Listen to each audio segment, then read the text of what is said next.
साथियों नमस्कार, कैसे हैं आप सब लोग। आज एक महत्वपूर्ण टॉपिक पर जो है मैं चर्चा करने वाला हूँ और बेसिकली जो बात आज हम डिस्कस कर रहे हैं ये जुड़ी हुई है वैवाहिक जीवन से, जिसका मैंने इसका नाम दिया है वैवाहिक जीवन में सेक्स का महत्व।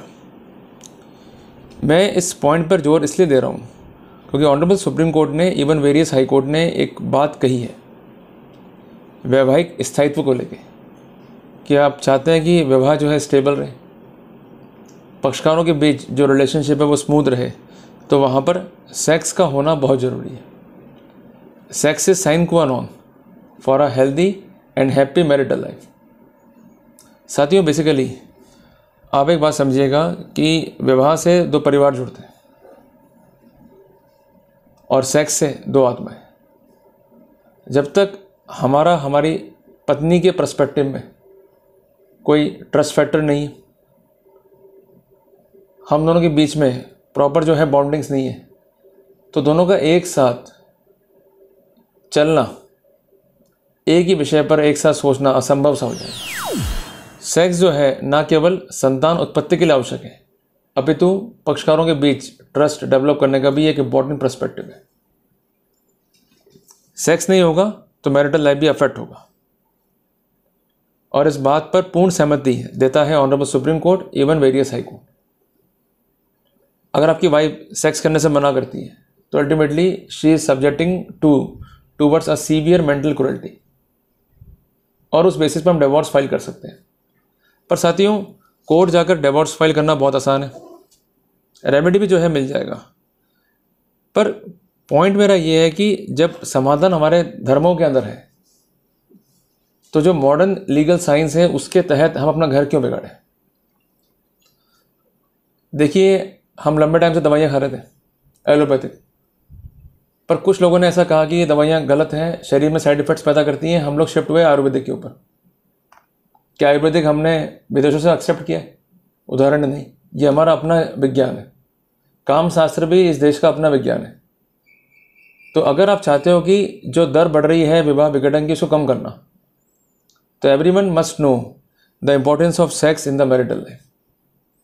कुछ लोग क्या गलतियाँ करते हैं कि तंत्र मंत्र में जो है विश्वास रखते हैं, कुछ लोग जो है ईश्वर को अवॉइड करते हैं, खुद को जो है खुदा मान बैठते हैं, कुछ लोग जो है शरीर को मेंटेन नहीं करते, कुछ लोग काम वेग को कंट्रोल नहीं कर पाते, कुछ लोग सफाई का ध्यान नहीं रखते, कुछ लोग हस्तमैथुन की जो गंदी आदत है उसमें पड़ जाते हैं। और बड़ी हैरानी की बात है कि ऐसे ऐसे साहित्य आजकल अवेलेबल है यूट्यूब के ऊपर कि वो युवा पीढ़ी को सही दिशा में ले जाने की बजाय उनको नेगेटिव फीडिंग दे रहा है। मैं एक कंटेंट जो है देख रहा था यूट्यूब पे, उसमें एक एडवाइस जो है मांगी गई कि हम जो है हस्तमैथुन करते हैं तो क्या हम नियमित रूप से कर सकते हैं, क्या इसका कोई नेगेटिव इम्पैक्ट तो बॉडी पे नहीं आ जाएगा। तो उसको ये एडवाइस दी गई भाई आप इसको फ्रिक्वेंटली कर सकते हो, 21 बार भी कर सकते हो, महीने में कोई दिक्कत नहीं है। पर साथियों जिन्होंने ये चीज़ें करी है ना, खासकर बात कर रहा हूँ हस्तमैथुन की, क्योंकि देखो मैं जिन लोगों से मिलता हूँ ना, वो अपना जो दुख है, जो अपना दर्द है बयां करते हैं और हम लोग उनकी रैंडम सैम्पलिंग करते हैं और जो देश की कॉमन प्रॉब्लम है उस पर जो रिसर्च है वो करके जो एक उसका एक कहते हैं ना नेटर या नटशेल जो सिनेरियो है सामने रखने का जो है प्रयास करते हैं। आप अगर नियमित रूप से हस्तमैथुन कर रहे हैं, मैं आपको गारंटी देता हूँ कि जो लिंग की मांसपेशियाँ हैं वो कमज़ोर होंगी, आप शिकार हो जाएंगे स्वप्न दोष के। और कई बार ऐसा भी हो जाएगा कि जो वीर्य है उसका भी स्त्राव शुरू हो जाए। कई लोगों का आता है भाई कि यूरिन में जो है जो कंसर्न वीर्य है वो पास हो रहा है, जाके डॉक्टर से पूछना इस बात को, बताएंगे आपको। इसलिए मैं कहता हूँ कि जो चीज़ नियमित रूप से की जाए वो बेटर रहती है। अगर हम गलत सलत तरीके से चीज़ों को एक्सेप्ट करेंगे, अडॉप्ट करेंगे, तो हमें नुकसान जो है भोगना पड़ेगा। अब साथियों कंसेप्ट्स को और इजी वे में समझने के लिए हम कुछ पर्सपेक्टिव जो है लेके चलते हैं, थोड़ा सा अपन इसको आगे लेके चल रहे हैं। पहला है concept of sex and myth. देखो छोटी सी बात यह है कि सेक्स को लेकर के हम केवल एक ही चीज़ को जानते हैं कि दो पक्षकार हैं अपोजिट जेंडर के, एक तो हो गया मेल और एक हो गई फीमेल, उनके बीच शारीरिक संबंध या संभोग या कोई भी ऐसी क्रिया जिसके जरिए वो अपने शारीरिक सुखों की प्राप्ति करते हैं उसको हम सेक्स कहेंगे। पर साथियों ये कॉन्सेप्ट है विदेश का, जो हमारा काम शास्त्र है ना, वो उस कंसेप्ट को एज इट इज़ एक्सेप्ट करता ही नहीं है। वो क्या कॉन्सेप्ट है, इसको भी जो है हमें समझना पड़ेगा स्टेप बाय स्टेप। इसलिए आज जो हम पॉइंट कंसिडर करेंगे उसमें यह है कि हम कैसे बचा सकते हैं मैरिटल लाइफ को, क्योंकि बचाएंगे नहीं तो वो हैप्पी कैसे होगी। तो पॉइंट क्या है डिटरमिन करने का या विवेचना में लेने का कि how to save the marital life. देखो, मैं कई बार जाता हूँ फैमिली कोर्ट, और मैं जब कॉलेज को उठाता हूँ तो मुझे बड़ा दुख होता है कि 95% केसेस जो हैं वो हिंदूज़ के। जिस धर्म में कोई कॉन्सेप्ट नहीं तलाक का, विवाह विच्छेद करने का, और ये कहा जाता है कि विवाह कॉन्ट्रैक्ट नहीं है, 7 जन्मों का बंधन है, और इजी गोइंग तरीके से लोग कोर्ट में जा रहे हैं, डिवोर्स फाइल कर रहे हैं। शादी को 7 दिन नहीं हुए, 10 दिन नहीं हुए, डिवोर्स फाइल कर रहे हैं। भाई ऐसा क्या मतभेद आपस में हो गए, पता ही नहीं। किसी विचार नहीं मिले। मैं कई बार पूछता हूँ, भाई क्या विचार नहीं मिले आपके? भाई आपको कोई विदेशी नीति पर जो है विचार नहीं मिले आपके, या कोई फॉरेन पॉलिसी थी उसमें विचार नहीं मिले आपके? ऐसा क्या है विचार नहीं मिले? कोई जवाब ही नहीं है। आए दिन जो है हम विश्वास कर रहे हैं तोड़ने पे। देखो, जिन लोगों ने देश को तोड़ा और जिन लोगों के कारण देश टूटा, तो अफेक्ट दोनों ही हुए, तोड़ने वाले भी और जो लोग टूटे। अब हमें तोड़ना नहीं है, हम एक मॉडर्न जनरेशन के लोग हैं, हमें जोड़ना है। सरकारें कहती है ना भाई एकता में बल है, तो वो कहने मात्र से साबित नहीं होगा, वो बल दिखाना ही पड़ेगा। आज आप देख लो, परिवार में इतना विघटन आ चुका है कि चाचा कहाँ है पता नहीं, चाची कहाँ है पता नहीं, मामा कहाँ है पता नहीं, मामी कहाँ है पता नहीं। और मुझे लगता है कि जो अभी समय चल रहा है ना, आने वाले 3, 4, 5 सालों में शादियाँ होंगी नहीं। तो फिर हम जो है पढ़ा करेंगे कि चाचा का इंस्टीट्यूशन हुआ करता था, मामा का इंस्टीट्यूशन हुआ करता था, एक्सेट्रा एक्सेट्रा। इसलिए अभी वक्त है, जग जाओ, बचा लो संस्कृति को। मॉडर्न जो सोच है वो ज़रूरी है, पर उसके साथ साथ हमें अलर्ट भी होना होगा। ये जो है बहुत बड़ी बीमारी है, जिस कारण भी मैरिटल लाइफ जो है लोगों की डिस्टर्ब हो जाती है। लड़कियां अखबारों में पढ़ती है, पहले तो ये बहुत कॉमन चीज़ थी, अब ये चीज़ें घट रही हैं। सरकारें काफ़ी अलर्ट है। पढ़ा होगा आपने ऐड, वशीकरण करा लीजिए, पति को वश में कीजिए। अब ये ऐड जो है विभिन्न सोशल मीडिया पर भी आते हैं, और जो कंसर्न लोग हैं जो ये दावा करते हैं कि हम आपकी हेल्प करेंगे, तंत्र मंत्र करेंगे और पति जो है वश में हो जाएगा आपके, तो अल्टीमेटली जो प्रैक्टिस वो लोग अडॉप्ट कर रहे हैं वो ना केवल इनलीगल है, अभी तो आपके बसे बसाए घर को भी ख़राब कर सकती है। जो आपके घर के लूप होल से वो लोग जान जाते हैं, फिर आपको ब्लैकमेल करते हैं। और कई बार ऐसा भी होता है कि ये लोग भी अपनी हवस को शांत करने में उतारू हो जाते हैं। और इसके अलावा अगर पकड़ी गई ऐसी महिलाएं कि जो घर में तंत्र मंत्र कर रही हैं, वशीकरण कर रही हैं, करवा रही हैं, बेसिकली ब्लैक मैजिक कानून बना हुआ है, उसका एक घोर उल्लंघन है। तो इसमें गंभीर कारावास के प्रावधान भी है। इसलिए अवॉइड करो। पति को अगर वश में करना है तो हमको क्या करना है, उसका भी मैंने उपाय दिया है इसमें, उसको अपन समझते हैं अगली स्लाइड के अंदर। ईश्वर की नियमित पूजा, और सबसे इंपॉर्टेंट बात है कि समर्पण का भाव जो है होना चाहिए स्त्री के अंदर, वो अब डे बाय डे जो है खत्म हो रहा है। साथियों, मैंने एक पिक्चर देखी थी सिकंदर, उसमें हालांकि एक ड्रामेटिक बात है, एक जो सिनेमेटिक लिबर्टी उसकी बात है, पर उस लेडी का कैरेक्टर क्या था कि अपने पति को ओबे करना। पति वहाँ भी एंगेज था, बिजी था, पर उसने कभी डिसोबे नहीं करा उसको। देखो, झगड़े हर घर में, मुसीबतें हर घर में हैं, पर थोड़ा सा पक्षकार संभल के काम करें, संयम से काम करें, तो वहाँ पर झगड़े रिजॉल्व भी हो सकते हैं। अपने घर के झगड़ों को अगर आप बाहर लेके जा रहे हो तो आपसे बड़ा मूर्ख कोई भी नहीं है। भैया पति पत्नी हो, अपने आप में पूर्ण हो, तो अपने झगड़ों को खुद जो है रिजॉल्व करो। और ये मैंने क्यों बात कही, ईश्वर की नियमित पूजा, भाई बेसिकली खुद को हम खुदा मान बैठते हैं, बहुत बड़ी गलती है। मैं लोगों को हमेशा एडवाइस करता हूँ कि आप नियमित रूप से जो है महाकाल के मंदिर जाओ, नियमित रूप से जो है शिवलिंग पे जल चढ़ो। ये काम तो हम कर सकते हैं ना। आप उनसे प्रार्थना करो कि हमारा वैवाहिक जीवन जो है बचा रहे, बना रहे, और हम सदैव जो है खुश रहें। और मेरी इस बात की पुष्टि इस तथ्य से भी होती है कि शादी से पहले अधिकांश महिलाएं या बच्चियां कह लें या लड़कियां कह लें, वो महाकाल की जो है आराधना करती हैं, अरदास करती है कि साहब हमें अच्छा पति मिल जाए। और जब पति मिल जाता है उसको कोसती हैं, अरे भाई कहाँ से मिल गया ये, अरे जहाँ से मांगा था वहीं से मिला है। तो इसलिए ईश्वर को कोसने की बजाय, जो निर्णय ले लिया उसे कोसने के बजाय, आप नियमित रूप से ही मांग के चलो कि हमें ईश्वर की पूजा करनी है। ईश्वर सर्वशक्तिमान है, वो क्रिएटर भी है, वो डिस्ट्रॉय भी कर सकता है। तो हमें डिस्ट्रॉय वाले पार्ट पे तो काम ही नहीं करना है, हमें सिर्फ काम करना है क्रिएटर वाले पार्ट पे। साथियों रिसेंटली हमने एक किस्सा देखा कश्मीर के अंदर पहलगाम में, हमारी कई बहनें जो है विधवा हो गई। उनका दर्द देखो कितना बड़ा दर्द है। और आजकल के बच्चों के लिए तो इतना आसान हो गया है, कोर्ट गए, एक मुकदमा कर दिया और घर तोड़ दिया। जो रियल में कदर करती है अपने पतियों की और पति उनके बिछड़ जाते हैं, उनसे पूछो क्या होता है दर्द एक विधवा होने का। इसलिए पैसा मानता हूँ बड़ी चीज़ है, पर पैसा खुदा नहीं है। पैसे के लिए शादी करना, फिर रिश्ता तोड़ देना, फिर पुनः शादी करना, ये ठीक बात नहीं है। अगर आप चाहते हो कि ये कल्चर चले इस देश के अंदर, तो निश्चित रूप से मैं ये बात कह सकता हूँ कि जो मैरिटल इंस्टीट्यूशन है, जो उसका रेस्पेक्ट है, वो अल्टीमेटली ख़त्म हो जाएगा। तो अवॉइड ऑल दिस थिंग्स। शरीर को मेंटेन रखें, ये बहुत ज़रूरी चीज़ है सेक्स प्रोसेस के अंदर। अधिकांश से मैंने देखा है कि लोग जो है लेट उठ रहे हैं, एक्सरसाइज नहीं करते, जिम नहीं जाते हैं। रिजल्ट क्या होता है कि शरीर का जो है वेट बढ़ता रहता है। तो इसी नियमित रूप से जो है आप जिम जाएं और एक्सरसाइज करें और शरीर को मेंटेन रखें। जितना शरीर थुलथुल होगा उतना जो है आपको तकलीफ भी होगा। दूसरी बात है काम वेग पर कंट्रोल करना।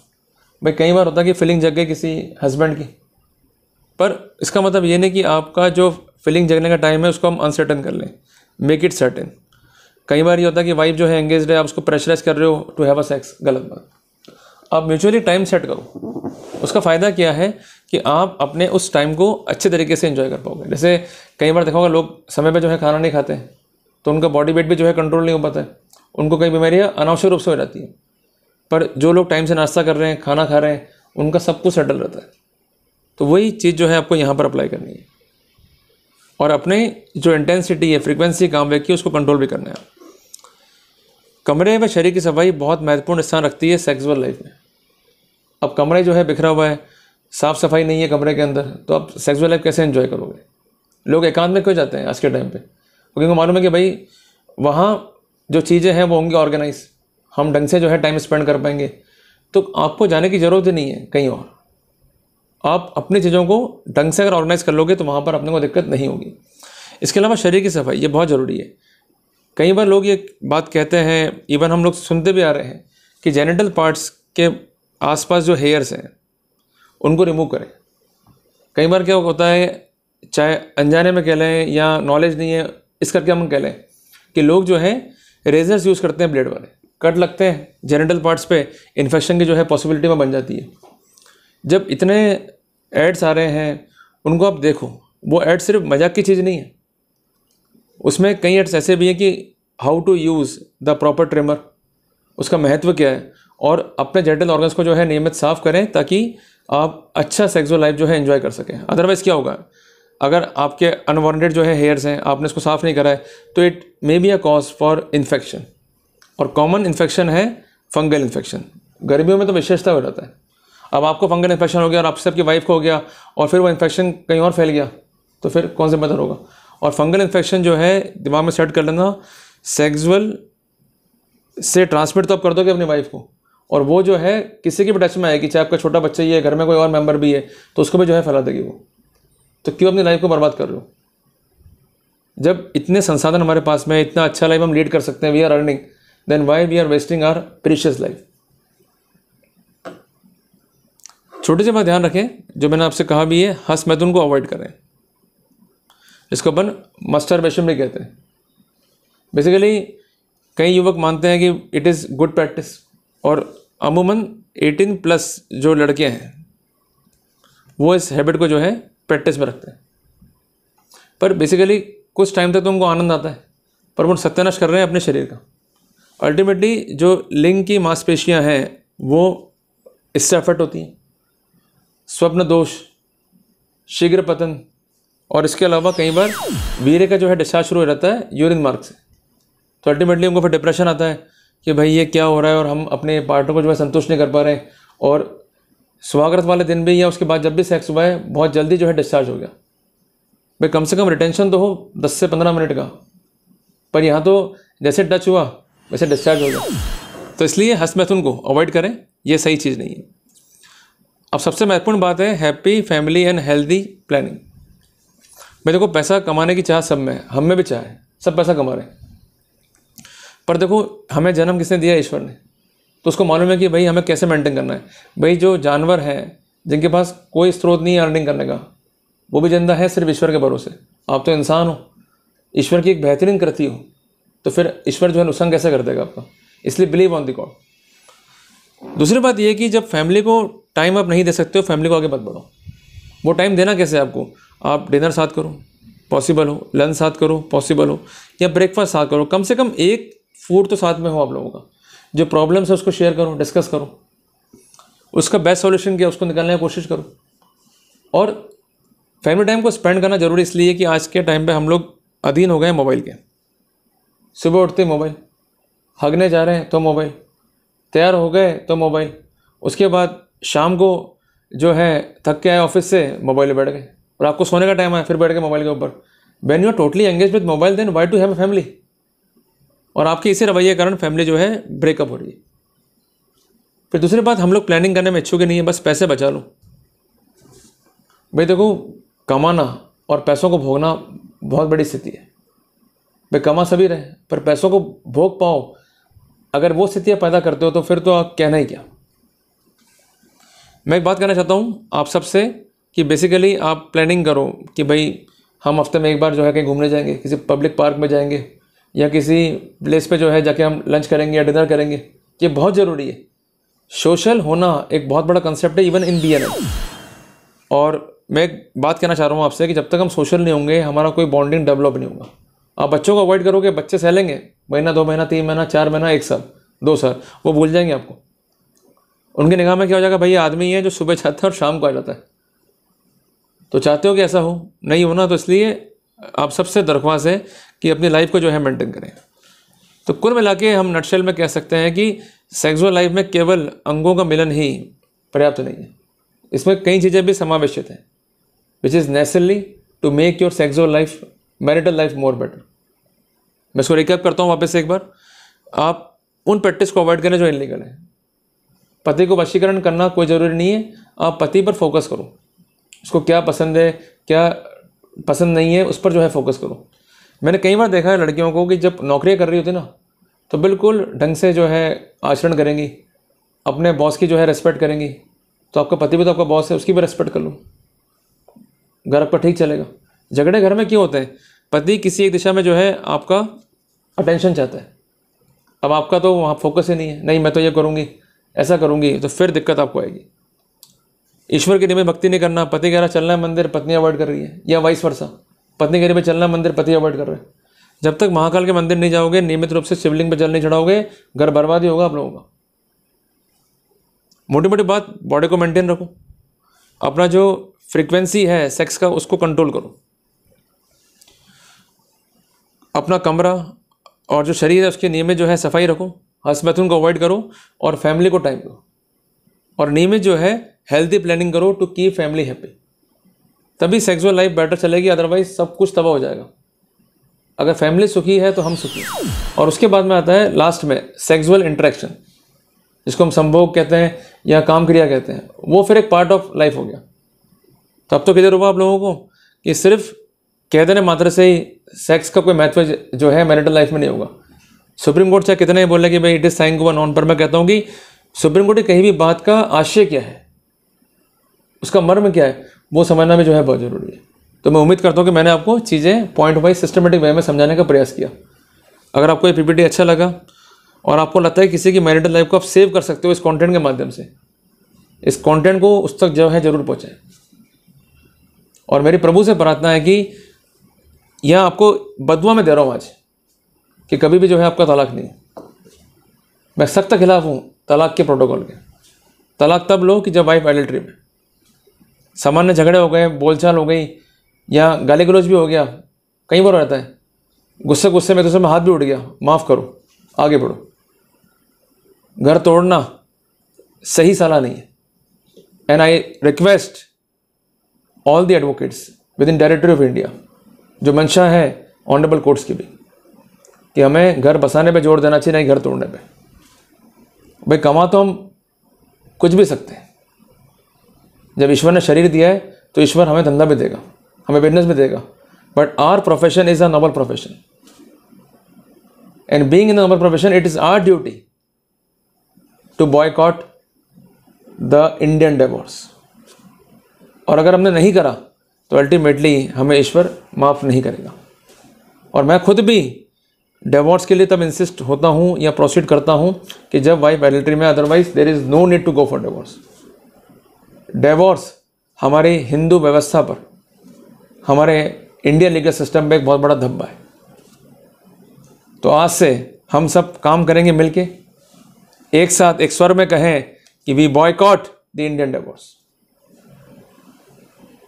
And we should reside as a family, we will work for the family and we will maintain a good sexual life in the whole marital life. कि जब एक बार किसी का हाथ थाम लिया, ईश्वर के सामने थाम लिया, अग्नि के सामने फेरे ले लिए, तो उससे बड़ी बात क्या होगी।